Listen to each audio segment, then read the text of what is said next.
Hi everyone, this is my run on Struggle's Lost Chapter Lufenia, Lotsa lore, and the strategy on this video is the classical Square Enix Airlines featuring the return of Cloud, Dark Knight Cecil, and Keiss.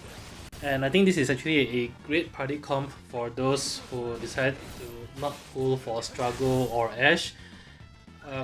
I did use Ashe LD call on Cloud, but as I will be showing later, it's not really needed. You can actually make do with another call that enchants Thunder element. Notably, Krile would be a great call that you can also use in the place of Ashe's call. So starting off on wave 1 is pretty straightforward.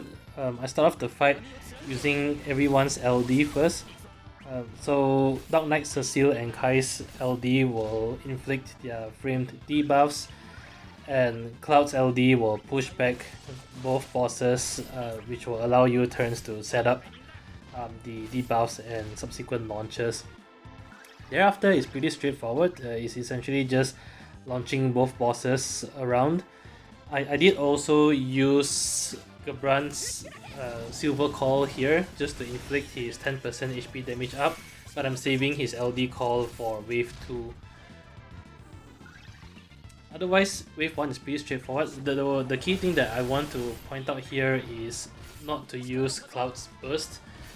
I will be using it on wave 2 to damage raise the first Lufenia orb so that I can bring the bosses down to 79% before the orb expires.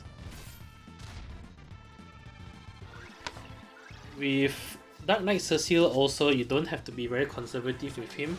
I will be swapping him out later in wave 2 and he won't be coming back in, so you might as well use up his Valiant Blows here as well.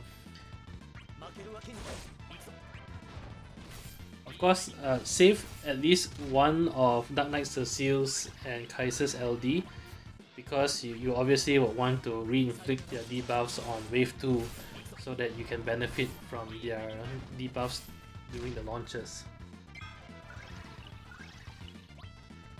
Alright, so I'm coming near the end of wave 1. I recommend to try and finish wave 1 with Cloud using his LD last, so that he starts off with a free ability use on wave 2. It helps out a little bit because I will be using his burst mode then, but if you can't end it that way, it's not really a run ender, you can still make do in wave 2.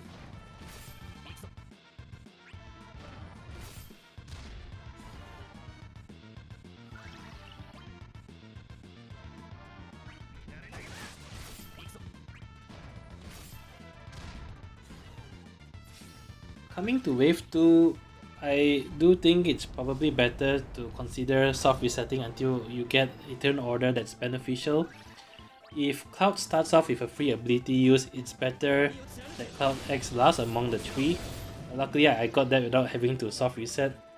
If Cloud doesn't have a free ability use, I think it's better to soft reset until Cloud goes first, so that you can start off with his LD and get a free ability use. Regardless of which, the start is similar to wave 1. Here I'm using Jack's LD call, Gabran's LD call, and Dark Knight Cecil and Keiss's LD as well. So essentially applying all the debuffs at the start. And you want all of these to be up before Cloud uses his burst mode, so that you can do the most damage inside his burst mode as well.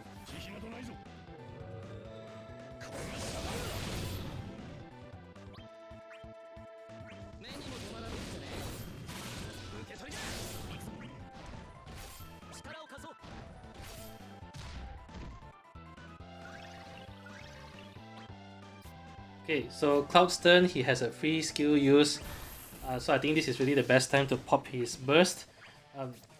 Notice that I did not use Ashe's LD call here. I'm actually saving the enchant for the later parts of the fight. Again, if you didn't pull for Ashe, you can just make do with a Krile LD call. It works well enough as well for the fight. During Cloud's burst rotation, it is very similar to the standard alternating launches that you would normally do with him. The only difference here you'll notice is that I will use cross/plus instead of Meteorine on one of his attacks. And that's done on purpose. The key thing to realize about this fight is that if you take 20 turns in a row, the bosses will get a red aura that makes them immune to HP damage, and therefore eventually you will need to allow both bosses to get at least one turn to reset the counter again. For this reason, I use cross/plus here with Cloud to paralyze one boss, and then I will cross/plus again after the burst mode to paralyze the other. I will actually allow them to take a turn so that they will reset the 20 turn counter and allow me to then continue my launches after that without them getting the red aura.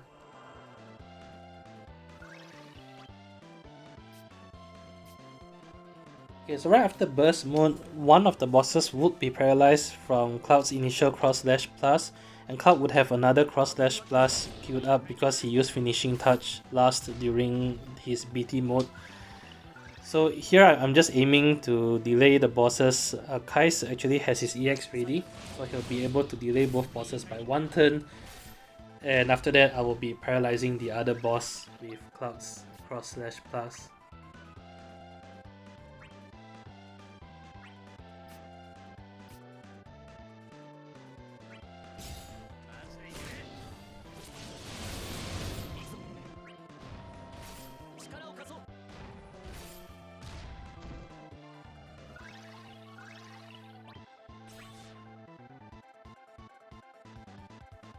Alright, both bosses are paralyzed here.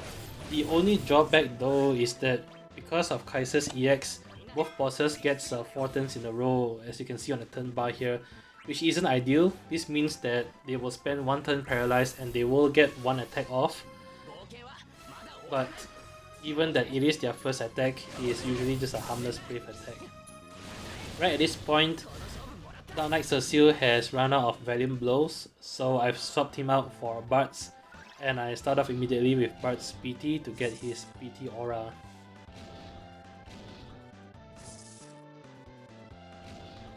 Okay, so both bosses has gotten their first turn, which means that I now have another new 20 turns before the red aura appears again, and that should be enough to actually finish them off with the launches.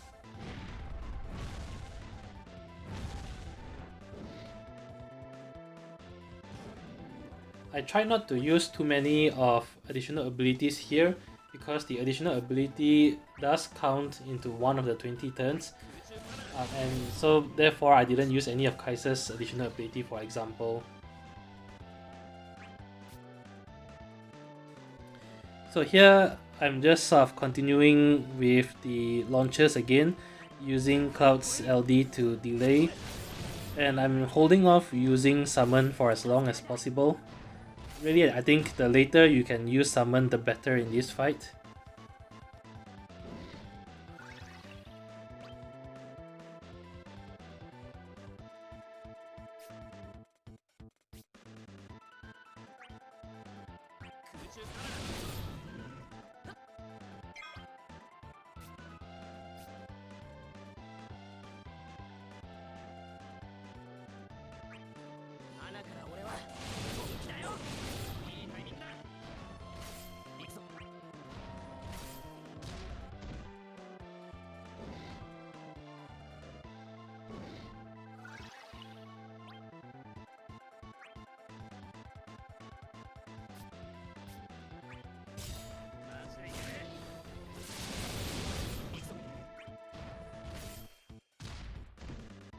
Okay, so the bosses are about to get their turn, so I'm right about to pop my summon, and since the Lufenia orb is out, this is where I use Ashe's LD call as well.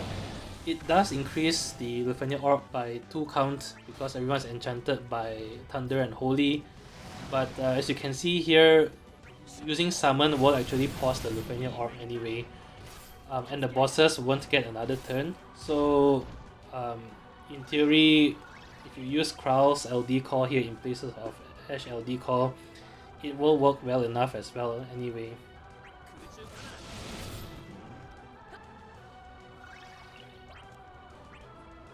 right here is where I try to maximize launch damage.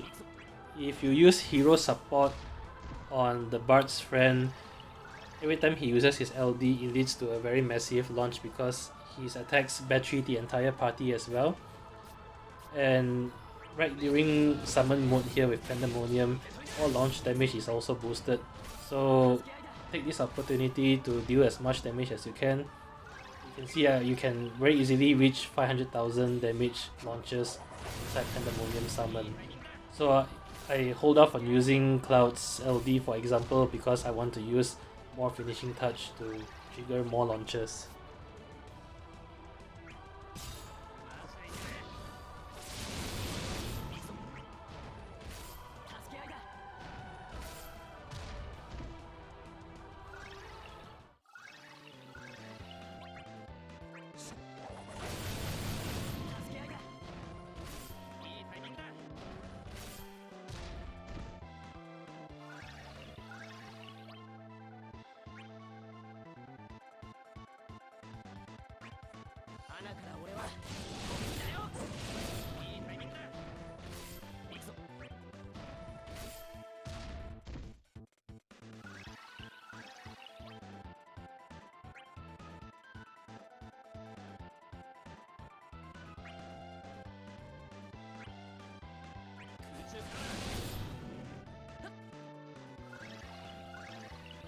So at this point it's pretty straightforward. The bosses are low enough and I still have one more LD with Cloud, so I can delay, lead to a launch and finish off the bosses before they get their next turn.